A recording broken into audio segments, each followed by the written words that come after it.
Hi guys! సాయంత్రం 4 అయిందని బయటికెళ్దామని చూస్తే వర్షం పడుతుంది. సో, లోపలికి వచ్చేసాం. వచ్చేగానే మా అమ్మ ఒక బౌల్‌లో చెకోడీలు, కారం పూస ఇచ్చింది.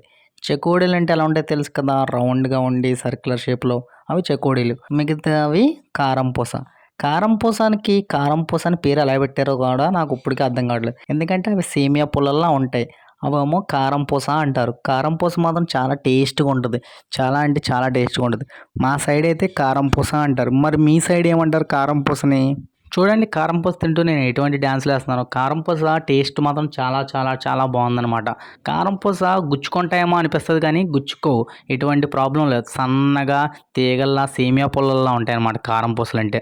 ఇది మా సైడ్ కారం పూస అంటారు కదా! అంటే మీ సైడ్ ఏమంటారు? అంటే మీ జిల్లాలో ఏమంటారు? మీ రాష్ట్రంలో ఏమంటారు?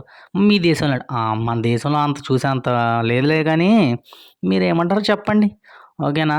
కారం పూస మాత్రం చాలా టేస్ట్‌గా ఉంది. మీరు కూడా ట్రై చేయండి. ఈసారి పక్కా షూర్‌గా మీరు కూడా కారం పూసని టేస్ట్ చేయండి. ఏమో సాయంత్రం బయటికెళ్ళి బజ్జీలవి తిందాం అనుకున్నాం గానీ, ఇంటి దగ్గరే కారం పూస మంచి టేస్ట్‌ఫుల్ కారం పూస తిన్నాను. అలాగే చెకోడీలు రౌండ్ చెకోడీలు చాలా టేస్ట్ ఉన్నాయి. మీకు కారం పూస అంటే ఇష్టమా? చెకోడీలు అంటే ఇష్టమా? కామెంట్ చేయండి. సరేనా మరి? మీరు తప్పకుండా నా వీడియో చూసారు కాబట్టి పక్కాగా షేర్ చేయండి, లైక్ చేయండి. లేదంటే గిచ్చుతా! అయిపోయింది. Taste super.